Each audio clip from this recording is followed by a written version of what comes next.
Hi friends, இன்னைக்கு நம்ம என்ன பார்க்க போறோம் அப்படின்னா ஒரு இம்பார்ட்டண்டான ரேங்க் நலிட்டி தியரம் பார்க்க போறோம். இது அடிக்கடிக்கு சிஎஸ்ஐஆர் எக்ஸாம்ல கேட்குறாங்க.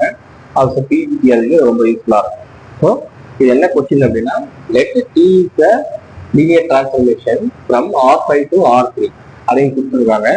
வித் நலிட்டி ஈக்குவல் டு 2 அப்படின்னு கொடுத்துருக்காங்க. நம்ம என்ன கண்டுபிடிக்கணும்? ரேங்க் ஆஃப் டி கண்டுபிடிக்கணும். ஆல்சோ நம்ம என்ன சொல்லணும்னா, இந்த டி வந்து ஒரு ஆல்டோவா கேட்குறாங்க. சரியா?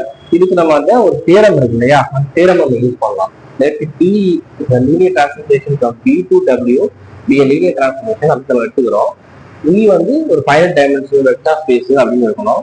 அப்படி இருந்ததுன்னா rank of T plus nullity of T equal to dimension of B. அதான் ரொம்ப முக்கியம். ஸோ எனக்கு என்னன்னா இந்த டைமென்ஷன் ஆஃப் பி தான் இங்க வரும். நிறைய பேர் நம்ம என்ன பண்ணுவோம், டைமென்ஷன் ஆஃப் பிஆர் டபிள்யூஆர்ன்றது எக்ஸஸ் ஆகும், அந்த மாதிரி ஆகக்கூடாது. ஸோ இப்போ நம்ம கொடுத்துருக்கிறது வந்து R5 to R3 இல்லையா?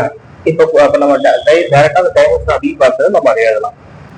Rank of B plus nullity of B, அவங்க எவ்வளவு கொடுத்துருக்காங்க? நலிட்டி ஆஃப் பி 2 கொடுத்துருக்காங்க. Equal to dimension of B எவ்வளவுனா நமக்கு R to the power of dimension of R power 5 இல்லையா? நமக்கு டைமென்ஷன் ஆஃப் R power 5 வந்து 5. அது பவர் என்ன இருக்கும், அது அப்படியே வரும். ஸோ அப்போ rank of B R of B எழுதிக்கலாம். Plus 2 equal to 5. ஸோ அப்போ R of B equal to 5 minus 2 equal to 3.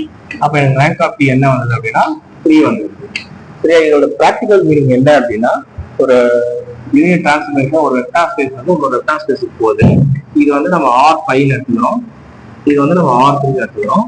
அப்படின்னா இது வந்து ஒரு டிரான்ஸ்ஃபர்மேஷன் பாஸ் ஆகுது. ஸோ இங்க இருக்கிற ஏதோ சம் செட் ஆஃப் வெக்டர்ஸ் இங்க இருக்கிற ஐடென்டிட்டி மேப் ஆகுது. அந்த செட் ஆஃப் வெக்டார்ஸ் கலெக்ஷன் தான் என்னன்னா கர்னல் சொல்லுவோம். கர்னல் ஆஃப் டி, அதுதான் nullity of T. Kernel of டியும் நலிட்டி ஆஃப் டியும் ஒன்றுதான். சரியா? இப்போ நம்ம இது ரேங்க் ஆஃப் டி எவ்வளவு கண்டுபிடிச்சோம். செகண்ட், இது ஒரு ஆன் டூவா கேட்கறாங்க.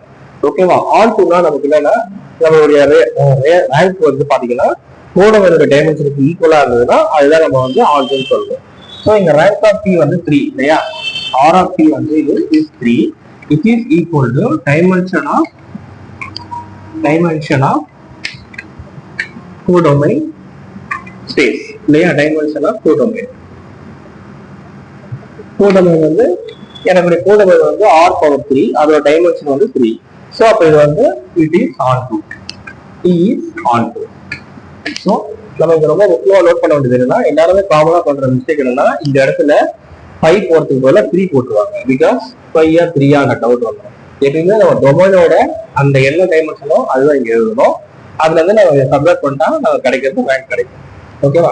இப்போ இதே கொஸ்டின்ல நீங்க வந்து இன்கேஸ் நலிட்டி வந்து 2க்கு பதிலாக 1 இருந்ததுன்னா இது ஆன் 2 இருக்குமான்றதை நீங்க கமெண்ட்ல சொல்லுங்க. தேங்க்யூ.